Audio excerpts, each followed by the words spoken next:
Okay, we are at the beginning of week 7, and it says on the syllabus, continued discussion of student papers. So we've talked with a couple of you who have clear topics, but many have not said anything. So what we thought we'd do is start today with a couple of minute presentations by the 4 teaching assistants about some of their work that we might hear a little more from, because we want to see what kind of agenda should we have for the next few weeks. And if we have, that is, when we first taught this course, we had a required paper for everyone. Now it's optional, and so we have fewer papers, and most people are just taking the exams, and that's fun. But contingent on how many presentations we have, we will set the agenda and find other things such as outside visitors, videos, stuff I can present, or longer presentations. So why don't we let the 4 teaching assistants, and maybe we have a couple of more advanced MA candidates. 2 are here today. There's a third who may not be here till 21. And then, is there anyone else in the audience here now who has a possible paper, longish paper, BA, something like that, which you might like to present here, or a paper that you're working on, or just a paper you're working on, thinking about maybe for this course? Anyone else there? Raise your hand. No. Okay.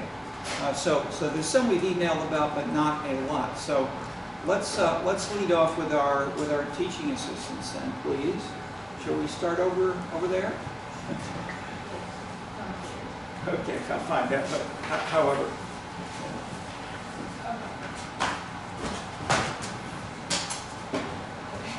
Hi everyone.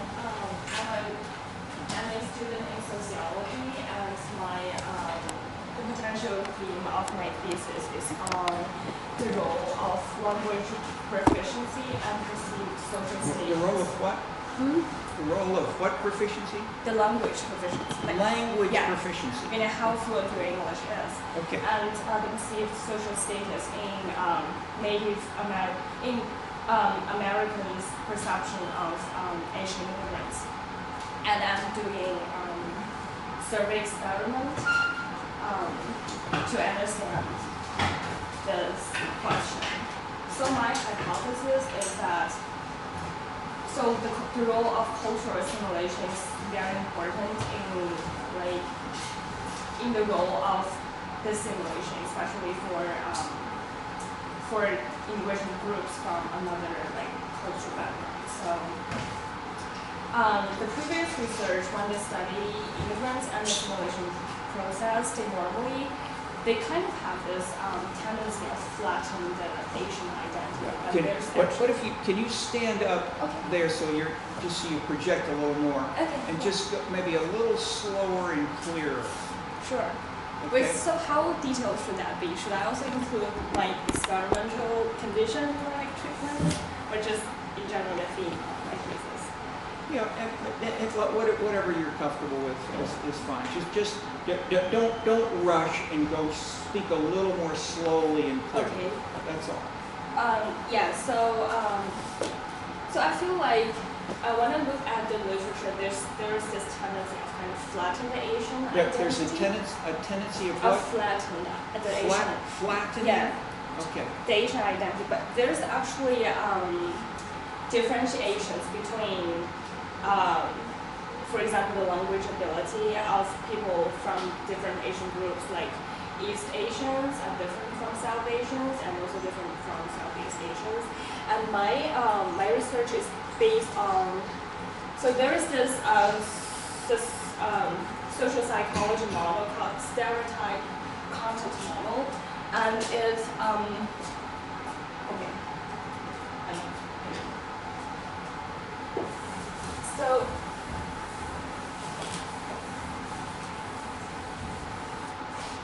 So it shows that when people have perception towards a certain group of people, people actually decide among these two dimensions. One is perceived competence.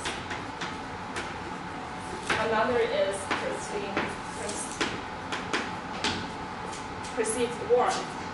And so in the previous experiment on this, it shows that East Asian groups, they are high in competence but low in warmth. So they are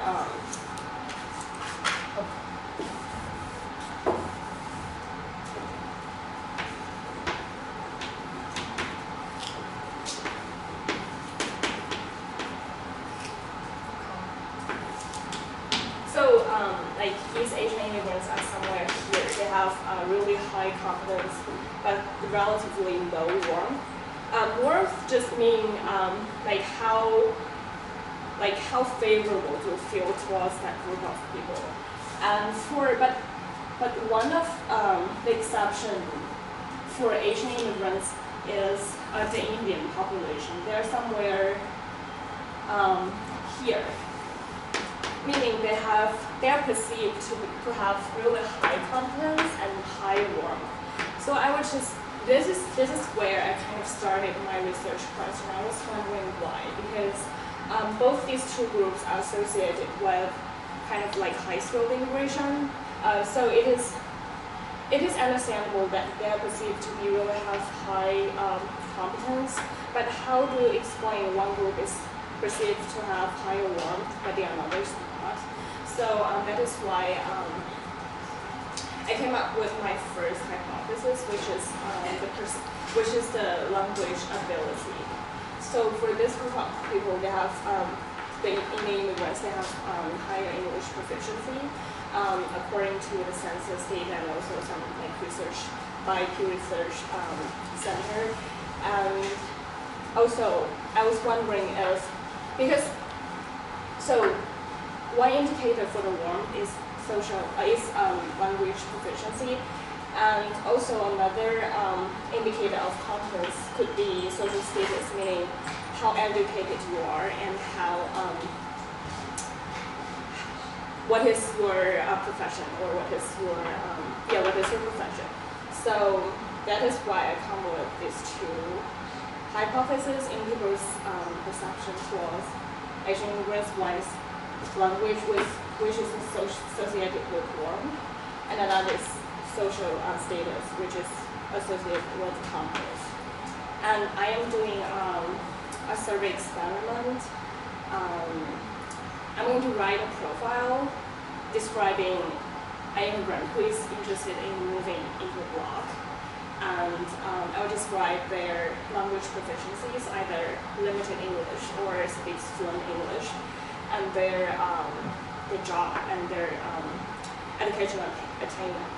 And people will answer questions in terms of how similar they feel that individual described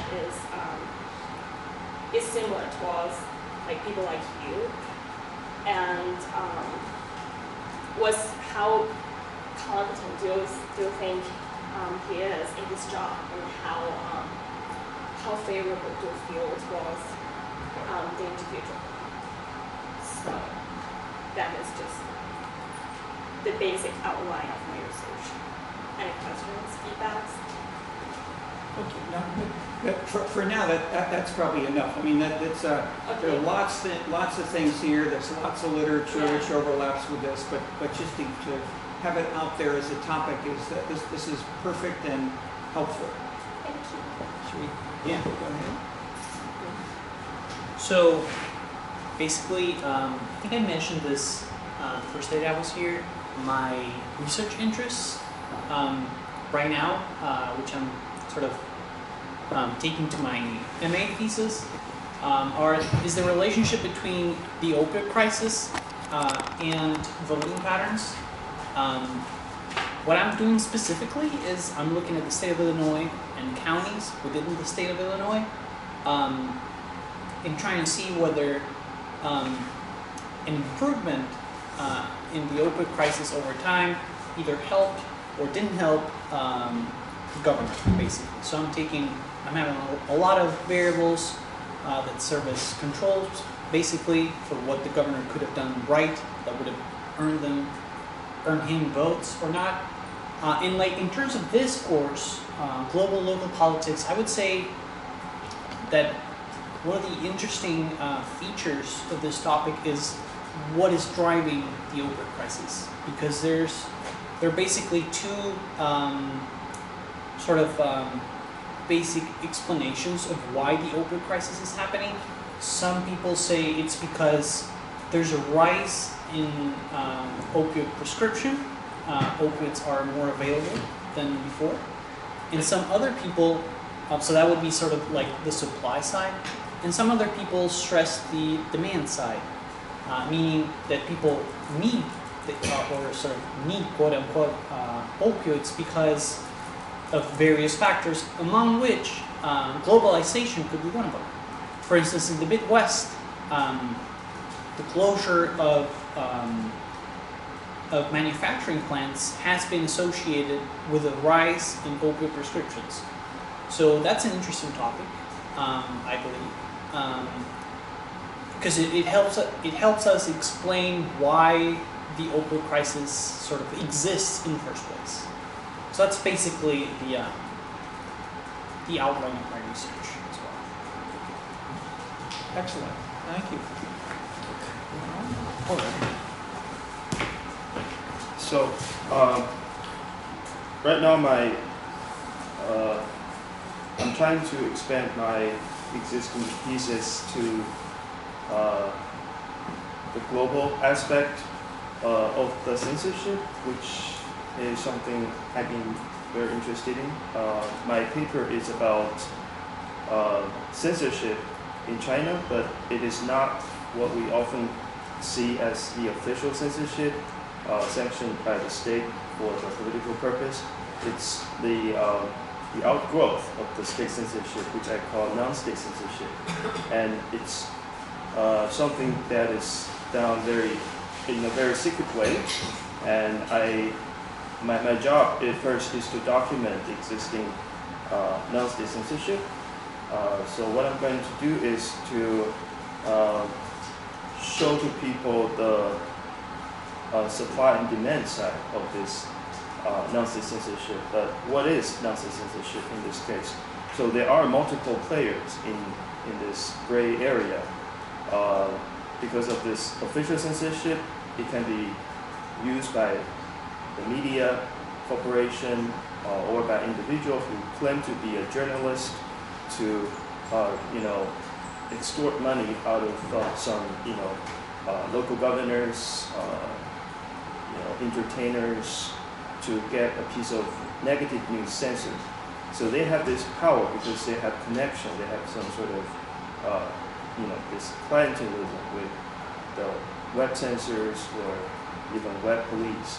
So they have this network of people who have the power to censor. So they can use it for their career or for material benefits. So my bigger argument is we often underestimate the extent and the level of censorship because we all often focus on this overarching state censorship, and we forget this more local side of this non-state censorship. At the same time, we can also see how corrosive this overarching state censorship is, because it has some ramification in all these gray areas where people from all sorts of different background can come in and take profit out of it. So what I can probably extend is to look at the global side of the censorship, because we have many cases. For example, the NBA case, where what manager of the Rocket team is tweeting something that outraged some people in China, and it's been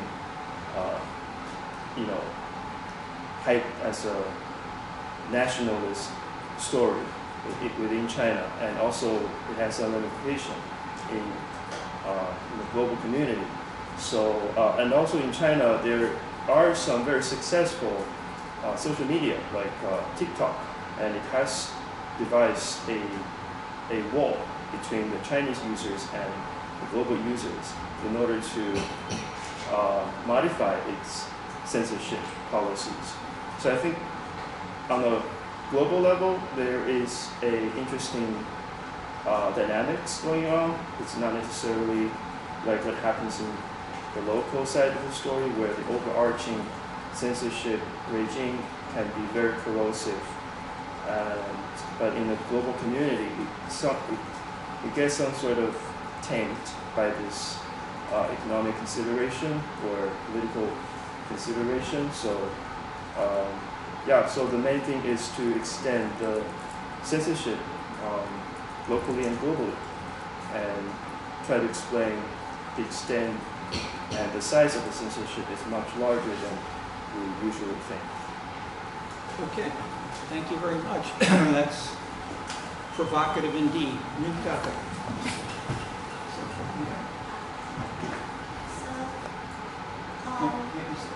I'm tired, you'll project more easily then. So now I'm a Harris student, and Harris doesn't require a master's thesis. So I will talk briefly about my college thesis. So my topic is impacts of parental undocumented status on 1.5 generation and second generation. So a little slower. Oh, okay. So my research topic is impacts of parental undocumented status on the 1.5 and second generation Chinese immigrants in New York City.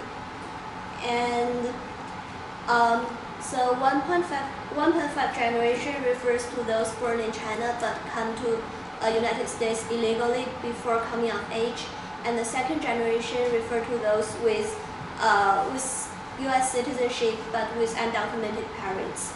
And my research investigates the simulation pattern and social mobility of those two populations.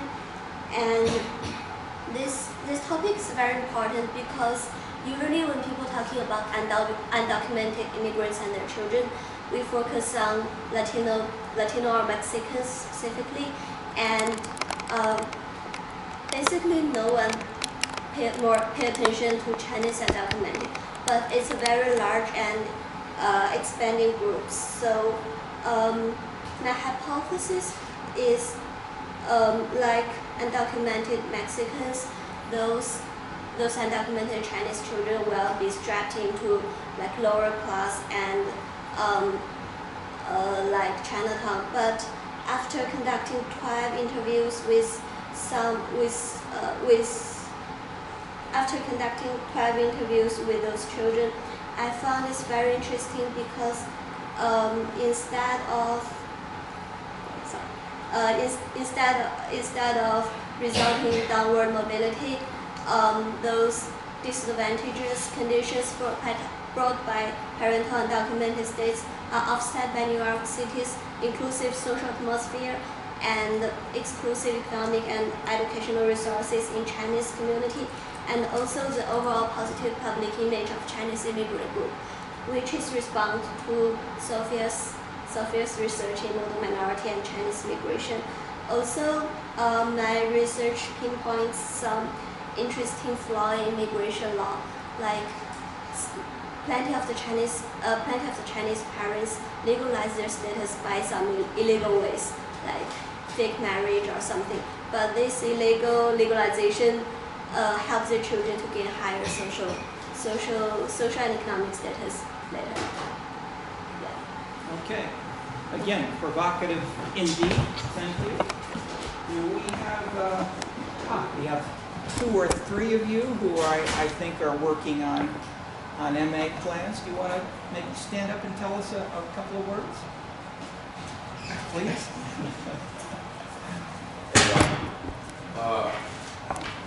All right, so I'm going to do this in sort of an unorthodox way.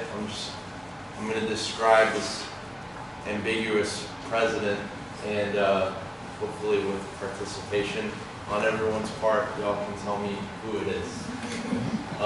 So he's a populist. He wants to drain the swamp.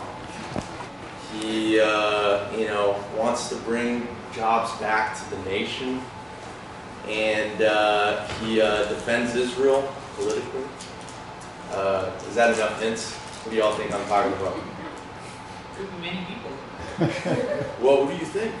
Shout someone out. My man right here. The current president? It could be who? The current president Of where? of the U.S.? Could be. What do you think? Same guess, okay. What about you, bro? Same? Interesting, okay. Well, you know what? I'm not talking about Trump. I'm actually talking about Brazil's current president, Bolsonaro. He was recently inaugurated in 2019. Why does that matter? Essentially, what I think this class has kind of enlightened me on is that maybe political issues nowadays are no longer between dichotomous left and right politics, but maybe there's a trend that's kind of going on in a resurgence where it's between pro-globalization and counter-globalization movements. And essentially, all of these elements kind of play into what is this sort of construction of a meta-political narrative that has been the substantial force surrounding Bolsonaro's campaign. And it's this like pre-modern philosophy. It's this idea that it's like, you know, it's all about the nation, it's all about family, and it's all about religion. And anything else that's like pluralistic, that's why the globalization and anti-globalization is so important, right? Because globalization essentially makes things more culturally relative, makes things more plural. There's a cosmopolitan element to it, right? So all of these guys, they look at those sort of things, institutions like the World Bank or the United Nations, and they think they're encroaching on our values and we need to protect ourselves against all of that kind of stuff. But the crazy thing that's happening in Brazil is that since we re-democratized in 1988, it's always been a left to center-left government. Never have we had a far-right political candidate. Why would Bolsonaro all of a sudden be elected now?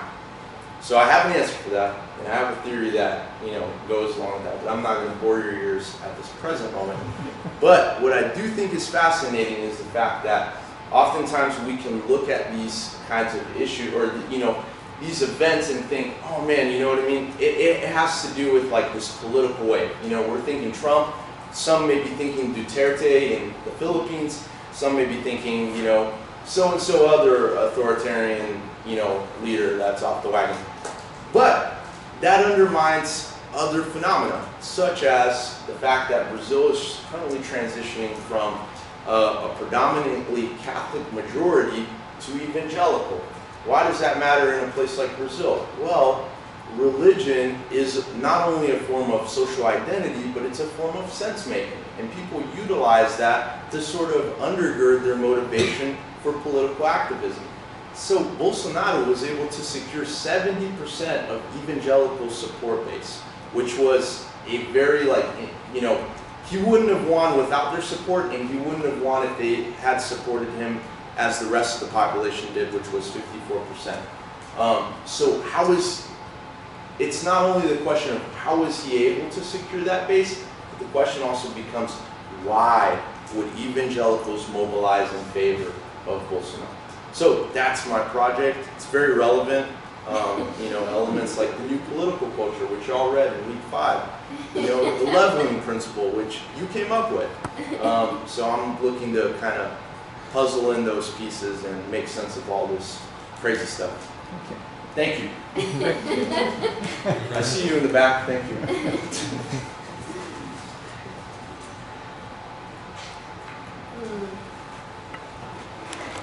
After such a charismatic speaker now. You have to stand.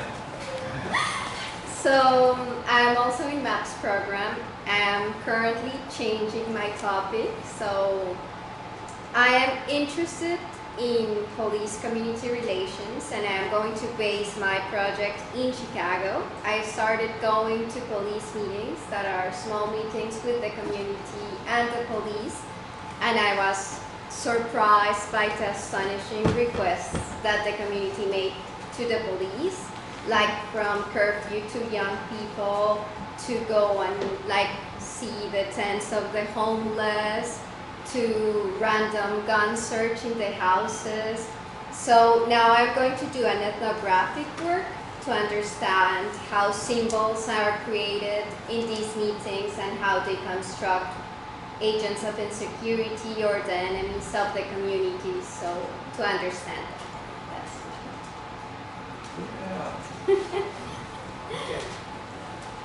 All right. Hello, everyone.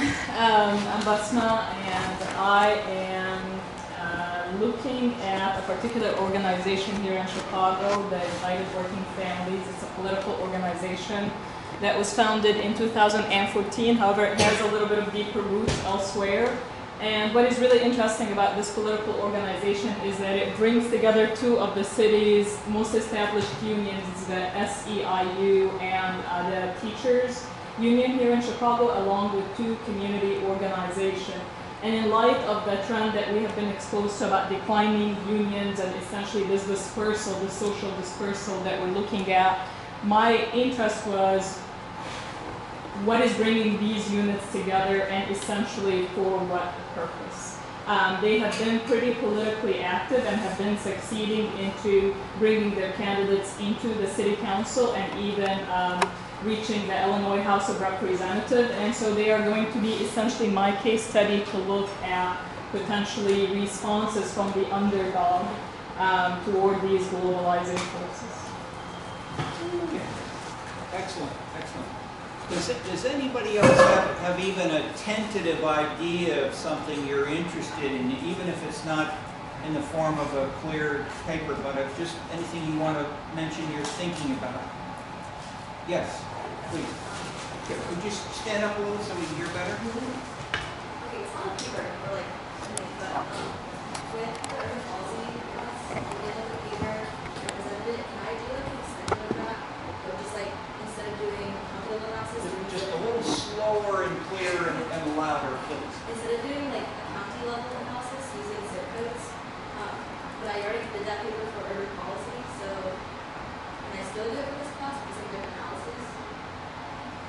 But the topic is Like immigration rates and the effect on immigration rates and what? crime rates.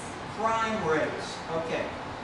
So I mean, so if you're taking on, in a sense, the sort of the issue: is there more crime where there are more immigrants or not, and why and how, and in the context of that? Okay. Well, that's a very hot topic, and sensitive one, and I'm glad to see you pursuing it. So great. Okay. Anyone else have anything that even a tentative theme? No. Okay. Let's push on then for. He did right there. Oh, sorry. Wait, we missed you. Go ahead. Yeah. I'm just interested. I'm probably going to write my BA paper on this, but I'm interested in the relationship between college sports teams and political power in the U.S. Because I grew up in Baton Rouge, Louisiana, in the shadow of the LSU football stadium. Just in general, I'm interested in how like sports and politics go hand in hand, and I think that college football in the American South is just an interesting case study of that. No, absolutely. That's a great idea, great topic with potential, which has not been sufficiently developed. But and it links with several of the other topics as well. It's either a counter or something which can exacerbate or enhance nationalism, patriotism, or the opposite, depending on how various players may use each of these. It's also potentially something international. I mean, we heard the example of the NBA in China, but within the especially the European and maybe I should say Latin American and the African context, soccer. I mean, the soccer battles, the riots, the competition, and in the English-speaking colonies, cricket and other sports have huge fan bases, and especially as we have, in a sense, I mean, as you heard pointed out, as we have a decline of the traditional left-right, traditional parties, and traditional ways of doing this, other kinds of linkages like sports and sports teams and stadiums can have an impact in the sense that if we're not looking for one simple single thing, but if we look at lots of things which may be packaged together or joined in various ways, and we then try to say where and why are these, may these come together, these are all good topics. So thank you, and let's and so we will be in touch for trying to schedule presentations from each of you, and we'll send out an email to everyone, because as you know, we have 130 registered students, but they're not all here when it's raining and snowy and cold, and that's fine. Okay.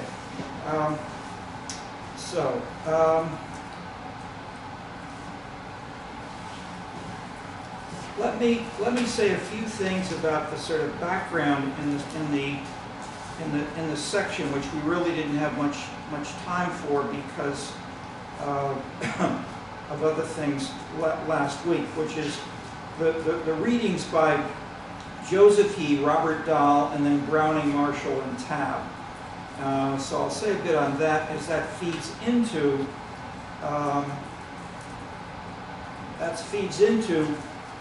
what we could call diversity, but also other interrelated themes with that, which new forms of clientelism or censorship or extortion. That is, many of these themes. So we're going to try at least to get some of the big simple lines of hypotheses, and then think of how to refine them or adapt them, or whether they're fighting against each other or what. All right. So I mentioned last time briefly that we had the old French model and the old American model as two themes of how to treat race and ethnicity. And the basic story of both, you could say, in general terms, was assimilation. So if you come here and you're not from, and especially in a country like the US or Australia or Canada, where everybody's an immigrant, that is most everybody, except for, and everybody came from somewhere earlier. The simple pattern of how to treat immigrants is that they should become like us, and they should become acculturated to the new nation. The new nation is say the U.S. or Australia. To the nation, if you're an old nation like China, then if people come from a foreign area, they should become part of that nation's culture, occupation, educational system, etc. All right. If that's the simple theme, you have that in part in the Dahl book, Who Governs? And he goes there into the details of how immigrants, or how New Haven politics in the early 19th century was a white Anglo-Saxon politics. And everybody was basically similar in being white Anglo-Saxon and Protestant. That omits that some of the people initially were called indentured servants or slaves, and they may have had to work off their time of 5 years or 10 years before they would become free, or sold, or something in between. And then that changed in turn with the racial identification of slavery with Africans. But that really came later, and the proportion and New Haven has in the 1830s, 1850s had a very small proportion of African Americans, so it wasn't really big stuff. What was big stuff was Italians and Irish. And the Italians and Irish, and this is true of much of from New York north, New Haven, Providence, Rhode Island, Boston, Portsmouth, New Hampshire, these kinds of places had many Italians and Irish who were fighting against the white Anglo-Saxon Protestants. And that in a sense was ethnic politics of the 19th century. And there's a lot of documentation on that. The controversial theme, which was gradually introduced, that is, if the mainstream was assimilate, then you'll be like us, and that's the end of the story. But that, as we sort of know, that's a little bit too simple.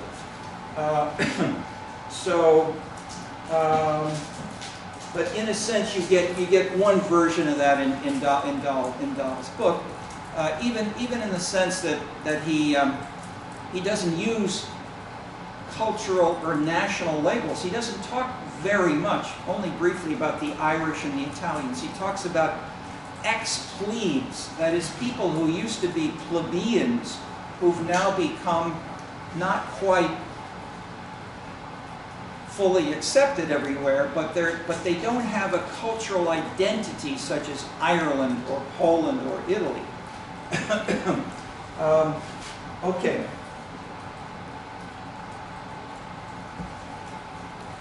To simplify, well, let me look at some of my notes here. So, go back to this. This is all, of course, more or less a variation of what Elazar talked about. But the model of ethnicity really came from where are you from? And this is still one of the first questions you get often asked. And you walk into a bicycle shop and you say, I'm interested in a bicycle, and you have an accent which doesn't sound quite like Chicago English, and they'll say, where are you from? They don't mean which neighborhood, they often mean which country, which ethnic group, because in Chicago, more visibly than most other cities, politics has traditionally been ethnic politics. Okay. And defines where many people lived in terms of neighborhoods, neighborhood identity, and the activist groups. So one quick answer to why are the unions getting together and joining with the community groups? Because the community groups have more traditional political legitimacy, and the union base is getting smaller and smaller and smaller. Okay, but I mean that's a national pattern, and how much that works in Chicago, I'd love to hear the discussion of what you're coming up with. Okay,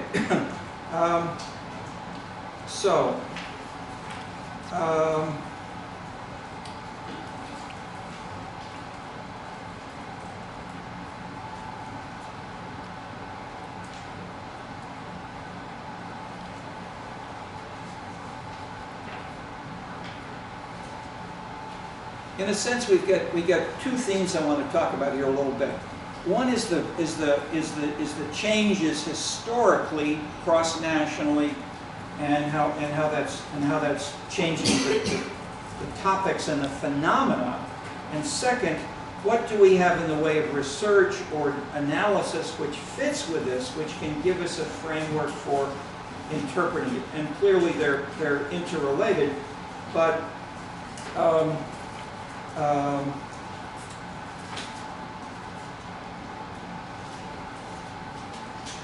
we need to keep them both in mind. Let me add just one to presage this. A couple of cases that I've spent time with is maybe the strongest physical case where I worked as well is Yugoslavia. The former Yugoslavia. Trying to remember the numbers. In World War II, something like 30% of the Yugoslav population died. They were not killed by the Germans, they were not killed by the Russians, they were killed by each other. That is, you had the Bosnians, the Serbians, the Croatians. They traditionally hated each other and fought, not only politically, but ethnically, arrogance, prejudice, I mean, lots of things. So then they became linked with fascism, communism, other kinds of ethnic groups linked with these, and they used more violence than they had in other times because one group would ally with the Nazis and the other group would ally with the Russians, and they would then, if a town had maybe 40% of one of those, they'd kill off everybody in the town. Okay, Genghis Khan was still alive, or is still alive in some places in the world. Where and how did this happen? Okay, this was World War II, but I was shown this when I was in Belgrade. He said, we have to give you a tour, and we want to take you to the cemetery outside Belgrade, where you drive for miles, and they're just crosses. There were hundreds of thousands of people killed across Yugoslavia in World War II, and at that point, so people were doing surveys within Yugoslavia, or then international surveys, the ISSP, the World Values P. And there's an item that Engelhardt, I had many discussions with Engelhardt, who really is the leader of the World Values Survey, and Jim Davis, who started the GSS here, then it became international, it's called the ISSP. These are surveys done of citizens all around the world. And a good item that we came up with Engelhardt was, what do you most identify with? Your city or town, your region, like Croatia or Serbia, your country, like Yugoslavia, or a world region, like the European Union, or the world. Okay. And when the first surveys were done, only about 5% of people said the world, and they tended to be highly educated Americans, with sort of a global perspective. 20, 30 years later, when people said, hey, well, sir, and then let me add Yugoslavia. And so most people identified with their nation. The French loved France, the Germans wanted Germany, etc. But when you got to Yugoslavia, very few identified with Yugoslavia. They said, we are Serbian, or we're Croatian, or we're Bosnian. That is, that regionalism was very strong when there was a strong, relatively strong nation. That is, in the earlier days, it was under Tito. Marshal Tito was the strong communist leader who had dominated Yugoslavia, created a nation. But the regions nevertheless said, Tito's there, but I'm first of all a Serbian, etc. And so after Tito died, what happened? The country fell apart. Tito had held the country together, and the old ethnic conflicts, and as I mentioned, World War II, these go back hundreds, if not thousands of years. Alexander the Great was from nearby there. Alexander the Great was, okay, etc. So they're old, ancient conflicts which interpenetrate these, including Catholicism, little bits of Protestantism, not much, but Muslims and others are in different combinations in different regions. Okay. All right. So let me with this simple, pretty clear example that most of you more or less know about, let me introduce a theory, an interpretation, which is again more general. And I use Yugoslavia. It's not because it's just Yugoslavia, but because these processes may be happening elsewhere, but we haven't paid enough attention to them. We have too simple a model of ethnicity or ethnic politics. How can we make it a little more interesting, or at least add one more variable, which may interact, which is sort of like globalization, but not quite. It's the 19th century, I'll put it in as a sentence. We cover this more in the next, well, when I teach political sociology. I won't teach it this year, but when we have the background is that ethnicity within a country is really nationalism in another location. So when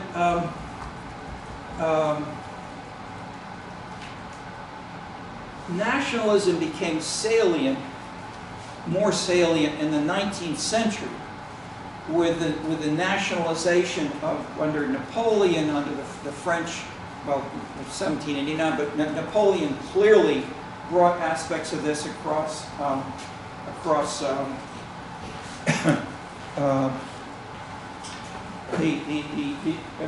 Europe, more centrally, and aspects of the Middle East, etc.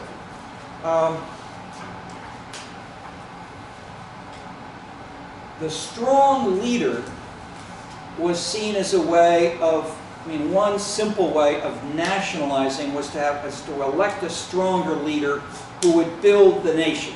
So the French had Francis I. He tried to use culture as well as military invasion of the Italians who've beaten the French to the Renaissance. So a combination of the military, of culture, of economics were often interpenetrating. Shmuel Eisenstadt has a book called Political Systems of Empires, where he looks at this, the role, for instance, of Versailles as a cultural dynamic attracting Catherine the Great all the way from Russia, or Italian princes, Spanish dukes would come to Versailles because, and of course, the French provincial notables would go to Versailles because it was cultured and elegant, whereas the French, especially for centuries, have talked about la province, the people who are just provincial. They're beneath contempt. So if you want to be somebody, you've got to come and live in the capital, or at least study there, or have cultural connections, which are tighter there. So Napoleon's father, who was the consul general, basically, of Corsica, and his name, Bonaparte, was really Bonaparto. It was they were an Italian family. Napoleon himself spoke French with an Italian accent and was made fun of in cartoons because he didn't speak proper French. But his father was the top official for Corsica, because all the Corsicans spoke Corsican French. So they were made fun of by the lofty Parisians.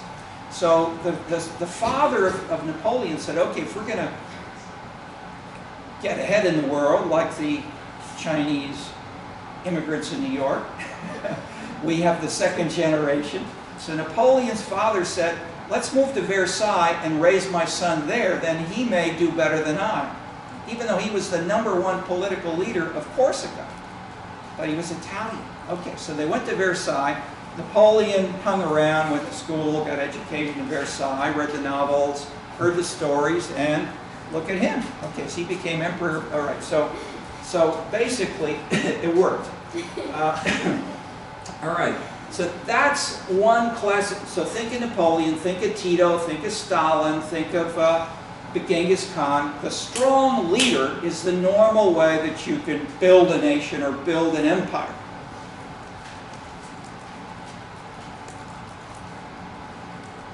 What about in the late 20th century, let's say over the 19th, but especially getting to the 20th or 21st century?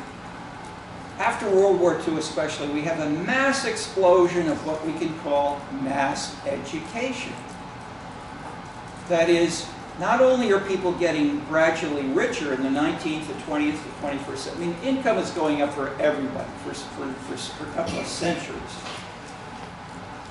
Attitudes, the social psychologists, the sociologists find education is a stronger driver of values and attitudes, or interacts with these other things, and it changes your attitudes faster than most other things. So with the explosion of mass education, say, I mean, in the U.S. it started with Massachusetts in 1830, 1840. That was public education. Then you have the land-grant colleges, and so it was a more cumulative and slower process in the U.S. In Europe, and in many other countries, it was really only after World War II that you had an explosion of more people going to universities, higher education. You had more scholarships, you had more support for this, more programs that tried to appeal to others, or as the traditionalists would say, they lowered the standards. Okay, or put differently, the American version of this was not to lower the standards of the top elite schools, but to create all kinds of middle and lower level institutions, junior colleges, four-year colleges where you could learn to become a shoe shiner. You can major in shoe shining in a college. You can major in all kinds of stuff. All right, so what I'm describing is the strong leader as a political phenomenon interacting with the citizen processes of increasing tolerance, sophistication, cosmopolitanism, with education and globalization. These create a potential conflict. And let me illustrate the theories about this with one woman who grew up in the Philippines, but she was of Chinese ethnic background. And she wrote a first book, which nobody read very much, but which I'll mention here. Then there was and I'll come back to her second book was a bestseller called Tiger Mom.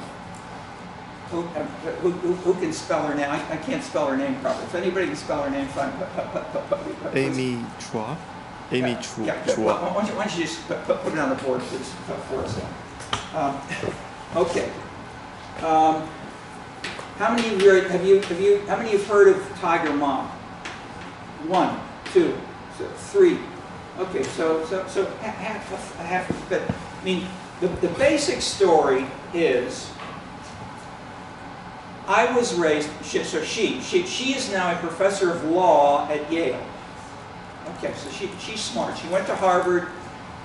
She worked as an investment banker for 20, 30 years, or with them in Wall Street. She knows the top Wall Street culture. She's a lawyer at Yale. Okay, so she's been with American elites, but her background is Chinese and Filipino.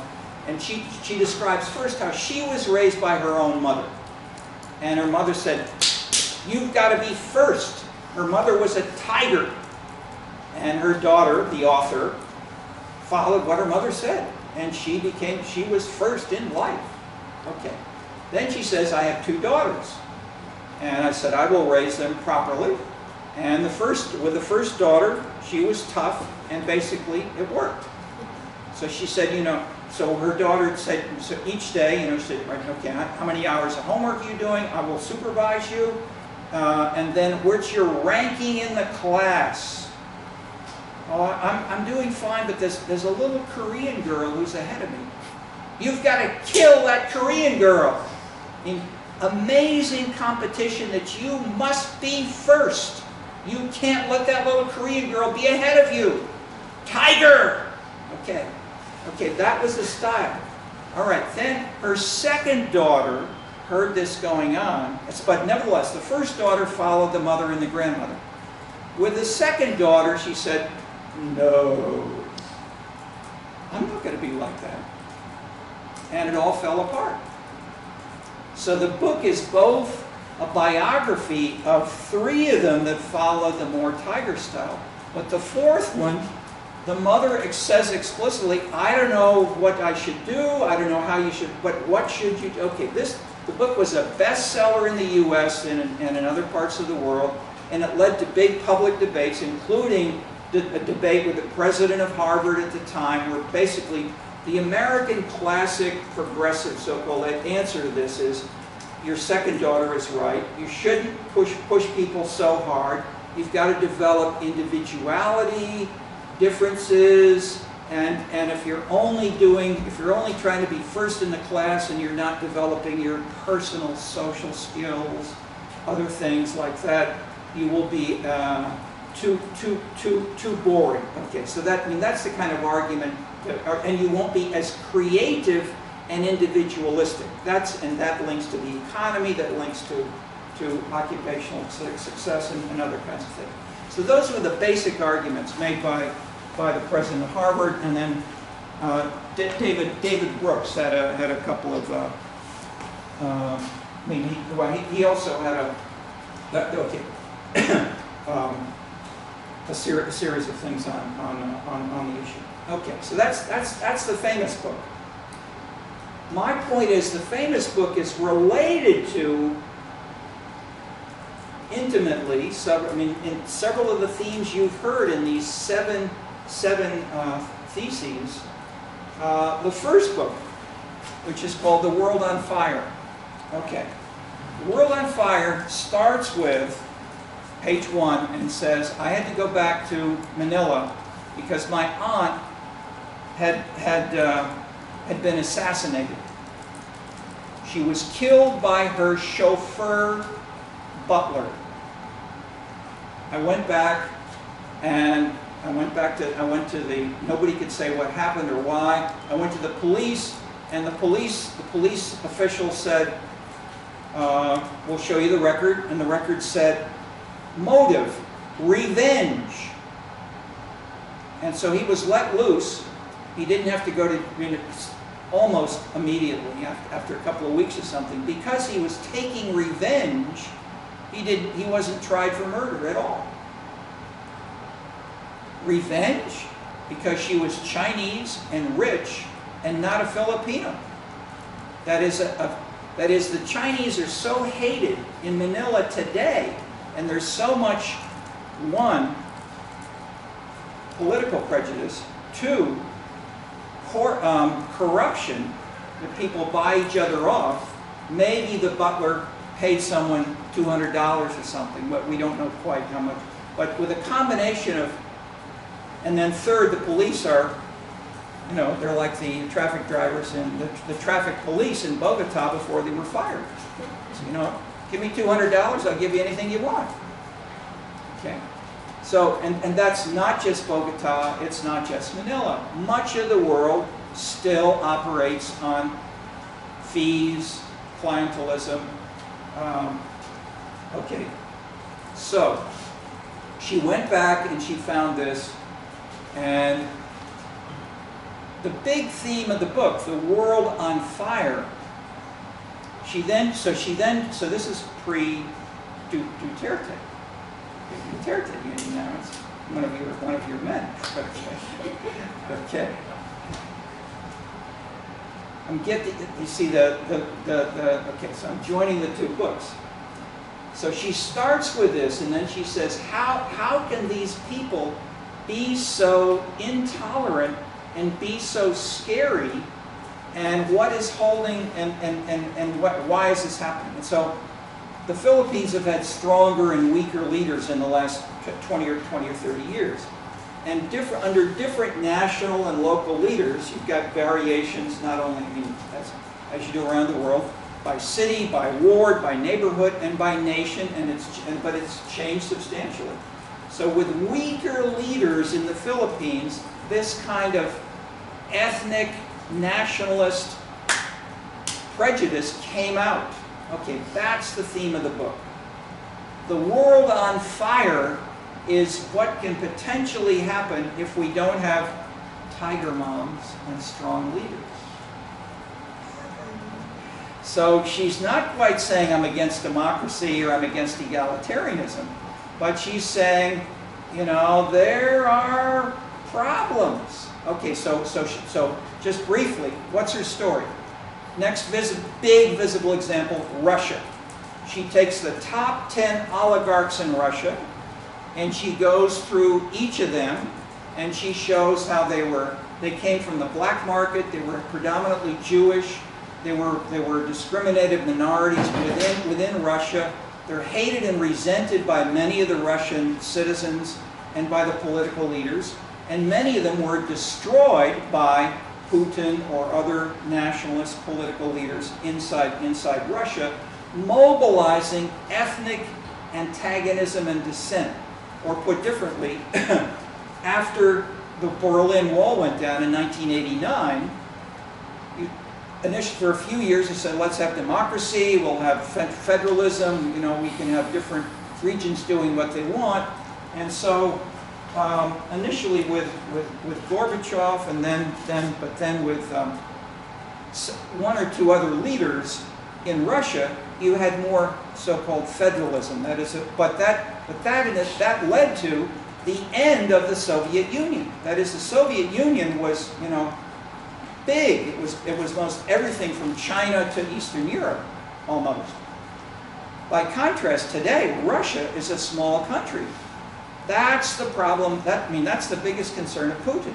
Putin wants to go back to, a bigger, stronger Soviet Union. You can read. Mearsheimer, my colleague, is following this in some detail, and he's basically, to simplify, pretty pro-Russian. He's saying the West is the source of this problem because the West has been beating up so much on Putin.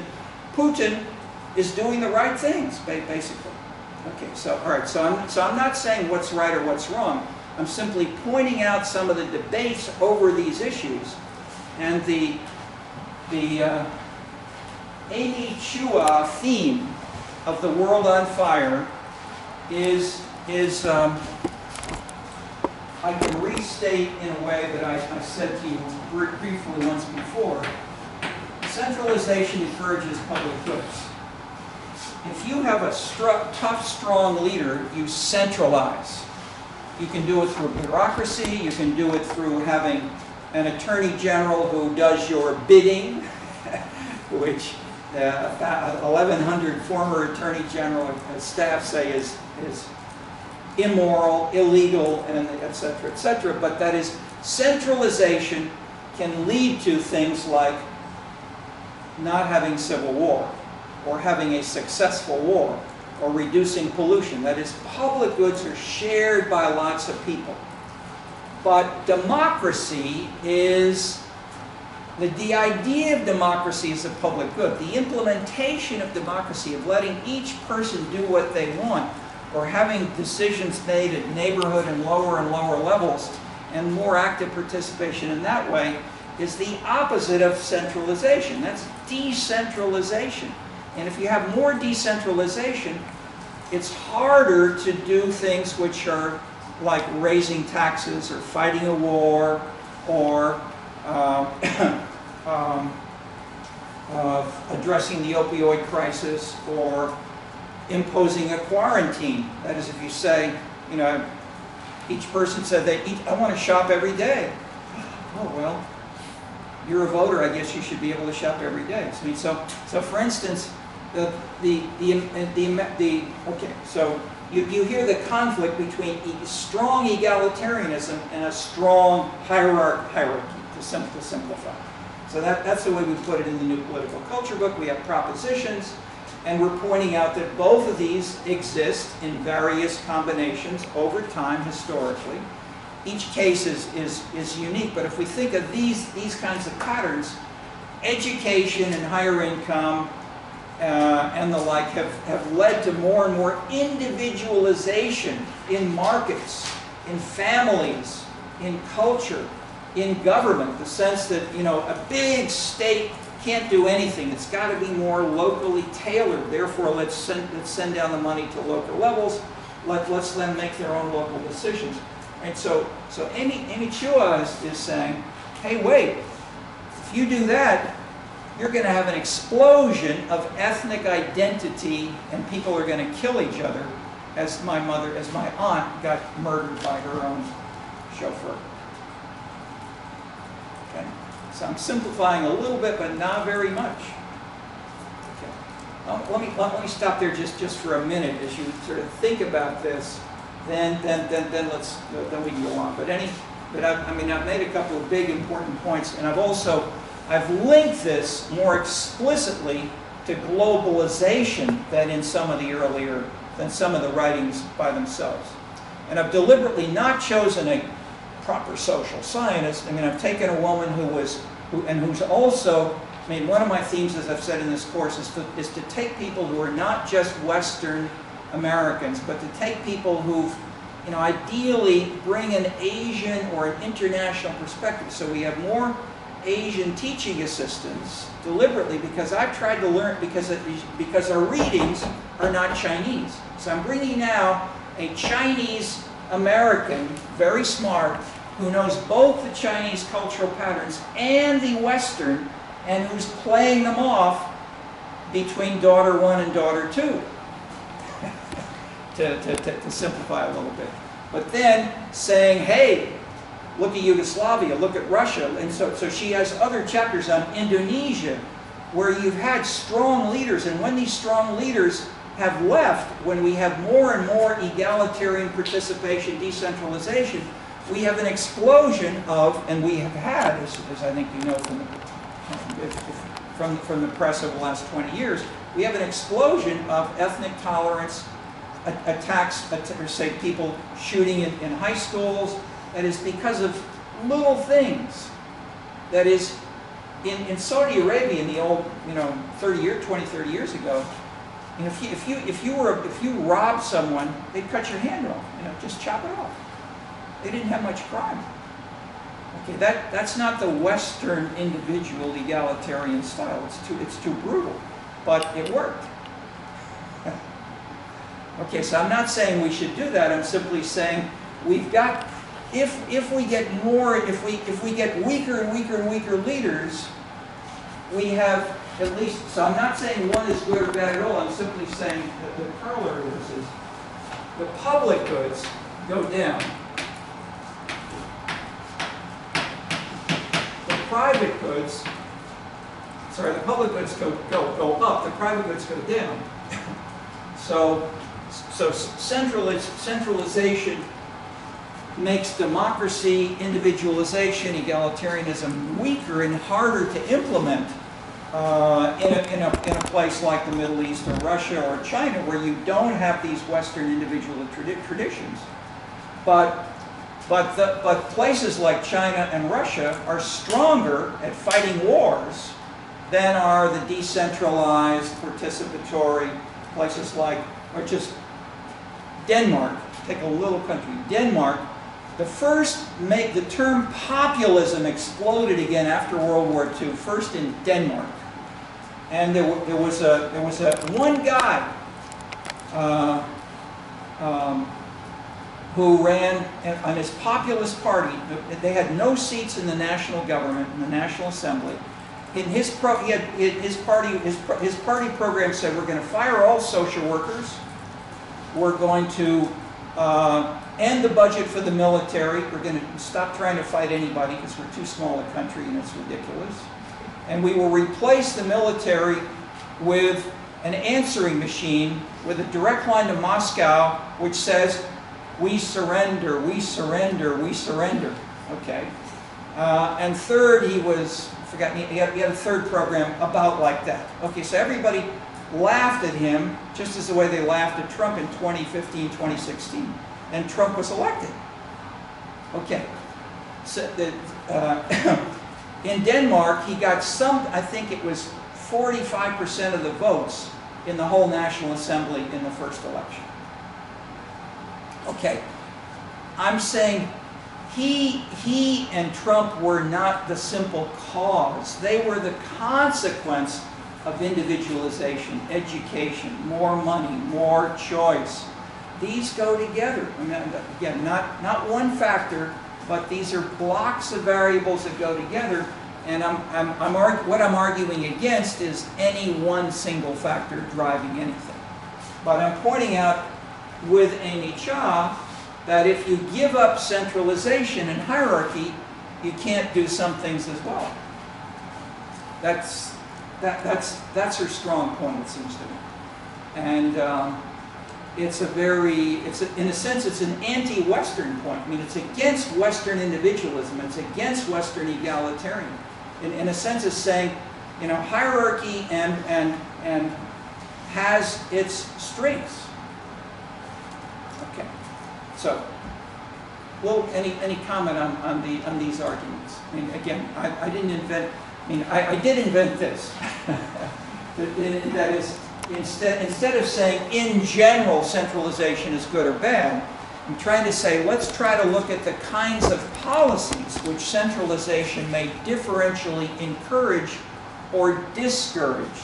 And so that converts it from a simple normative question, is it good or bad, to trying to say what does it generate or strengthen or weaken. And that we can then test. We can test hypotheses. We can look at policies that are more or less public goods. But, okay. Well, any bit of discussion on this? Yes. Yeah, I don't want to jump ahead if we're going to talk about this on Wednesday regarding Chapter 1 or Chapter 2 of the Browning reading and like the Bay Area and Los Angeles. But Yeah. Okay. are we? Yeah. Yes. Yeah. Well, we will. Okay, then I'll say one. Okay. Good. Good. Yeah. I'm wondering, in Switzerland, as we were spoken about before, they have a lot of decentralization. And if one were to take this argument with Tigermom, you would say that that would lead to more ethnic clashes. But as I've understood it, they have a lot of different ethnicities, or at least 3 different ethnicities in Switzerland. So what? They have at least 3 different prominent ethnicities in Switzerland. Ethnicities. Yeah. Okay. That all get along very well. We had Erwin Zimmerman last fall. He was here. You heard him. Okay. I mean, he basically said these 3 ethnicities hate each other. But they still like can have like normal business with each other and stuff like that. They do business, but at least he argued that it's not a consensual, it's not a basic values being shared across Switzerland which makes it work. He argued the opposite, that because they feel that at least historically their differences were strong enough that they said, you know, we don't know for sure. What we hate most are the Habsburgs and the Prussians and Napoleon. We don't want those big countries taking us over for sure. But you know, if we're Swiss Italian, we don't want to be like the Germans at all. And so nevertheless, however, so they kept the communes as the regions and the communes as the key units, and clearly they're not a major. I mean, they don't fight wars. They're defensive, and so they're very good at local defense. That is, the model of the Israeli army came from Switzerland, where every male, at least in the past, and now in Israel, every citizen, young women and young men, are full-time basically serving in the army, and they can be mobilized in hours if there's a roads. But that's because these are, and I shouldn't say because. That's enhanced by the fact that these are little countries, and they can be easily completely destroyed by their neighbors anytime. Okay, so but your point was I interrupted you before you wrote. My point was just that I think it sounded like when you have this decentralization, you would have more conflict. But I think you also said I didn't actually know that they were like this negative towards each other, because I just, like, on paper it works. Like they still like have like, you know, they business activities and stuff with each other. So but I was just wondering how that worked with her model. Now, good question. I have not seen, at least maybe I read some of this when I was doing that paper on the Swiss. I have one paper on Switzerland. And I talked a lot with Erwin, and he told me of study. That is, if he's saying that after having lived there for his whole career, and he has a PhD from Chicago in sociology, he knows the Swiss pretty well. So he may well know examples and surveys and other ethnographic cases that document his point better than I can give you. But I think to frame it in comparative perspective, how does the level of conflict or disagreement over Italian, German, and French Swiss compare to, let's say, the French and the German-like Belgians, or to the much more homogeneous Swedes and Danes and Norwegians, or to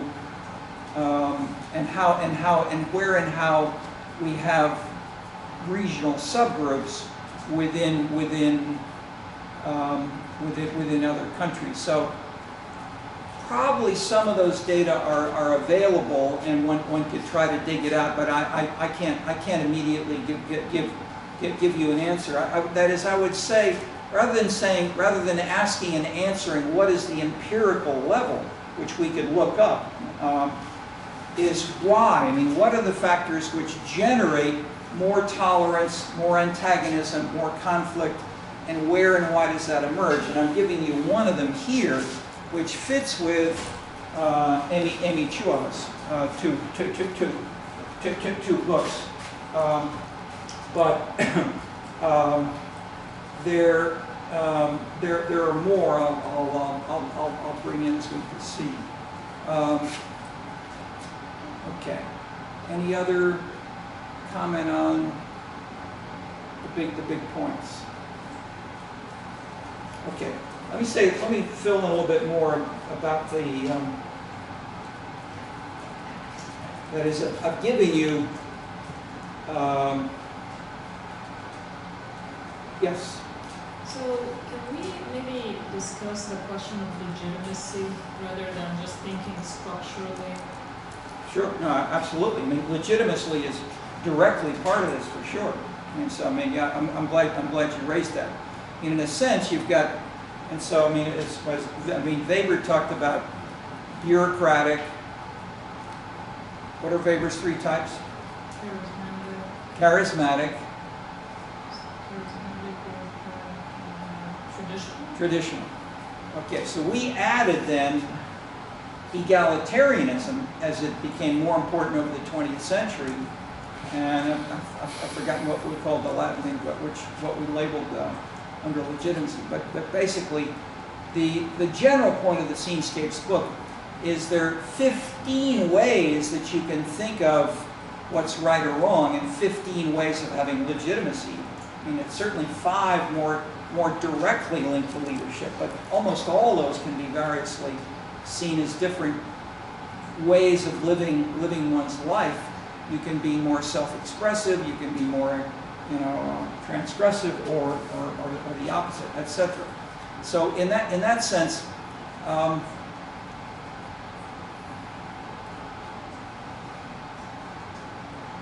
we should, I mean, I completely agree with you. We should not just talk about elites and how these things happen at a national or international level. We ought to link them to what's in people's hearts and minds. How will they raise their children? How will they act? What issues will they talk about in a neighborhood police meeting? Why and how will the unions join with the community associations, and how does that in turn link with a sense of legitimacy, whether it's expressed in surveys or referenda or voting or whatever else we can capture.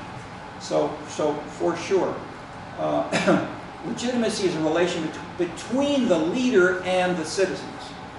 But there are different criteria for, such as traditionalism or following the rules, bureaucratic, or other things, which you can say, I'm a legitimate president, and these people should not impeach me because I'm doing a good job, because I'm building up the economy, I'm taking on the strong leaders in the world, and you've got to have a strong leader if you're going to take on a strong country. And so you hear the arguments basically saying I'm legitimate versus the impeachment. I mean, the arguments there. Why didn't he get out of those businesses? He's enriching himself. This is family business. He's appointing his daughter and son-in-law to political positions. This is old-fashioned clientelism, okay, etc. So those debates are going on right in the national, international, U.S. media today. So it's not as if there's a right or a wrong. But okay. But you had your hand up. No, I think it's also relevant when you think of just like international cases that tend to be unstable. That question of a strong leader that maybe is perceived as a foreign puppet or who caters to a particular group over the other, that is at the heart oftentimes of the instability that could turn quite bloody. Absolutely. And clearly, I guess, if you have a medium strong leader who tries to be strong, but he really doesn't have enough of a legitimate base to succeed, then he or she becomes weaker still. And for sure, that leads to more replacement. And for instance, Italy and France basically they adopted legal structures which said we should be more participatory, decentralized, and so we should elect not a president, a strong president. We should have a weaker prime minister, and we need to have majority support here and so forth. But that led to great political instability in both Italy and France from roughly 1945 and into, you know, and continuing in Italy. So de Gaulle basically said this was the, I mean, so de Gaulle in that sense said we need to abolish the prime minister system. We want a presidential system with a strong president, and I'm your man. And the French created the Fifth Republic, and that worked. So basically, I'm citing that not to answer, but to simply say these are hard issues which have been there in many countries in different forms. Not as if, I mean, it was just a foreign puppet or whatever. These were not foreign. These were French parties. These were French nationalists and so forth. But the nature of the constitutional, the parties, the media, etc., with the increasing level of that yet it's to make it more explicit, as citizens get more educated. Now here's the big. This is a core proposition. The second core proposition of the new political culture. Remember, first is hierarchy. People react against hierarchy, but why do they react against hierarchy? The second big proposition is, as people get more educated, more income, more cosmopolitan, more knowledge from the internet, they have iPhones, etc. As citizens get more informed, they do not want to just take the bribe. They don't want to just say, you know, I'm a Daily man, I'm from Bridgeport, so therefore I vote for the Dailies. They begin to think and say, you know, I want to make my decision on my own. And as that happens around the world, that's democracy, but it's also disastrous for strong leadership. So in that sense, it's not, but it creates a sense, legitimate, you know, it's not Republican versus Democrat or Daley versus, you know, somebody else. It's, I mean, woman in Queens was asked, Madam, do you favor ethnic politics or are you against it? She said, ethnic smethnic. All I care is whether or not he's Jewish. Okay, I mean, so that quote, in a sense, is the core of real ethnic politics, quote unquote. So are you saying that globalization then introduces an element of negotiation to, like, you know, mobilize politically? Yeah, I would put global, I mean, to simplify, I'd say globalization often is because there are many dimensions of globalization. Some aspects of globalization may enhance one thing and others do the opposite.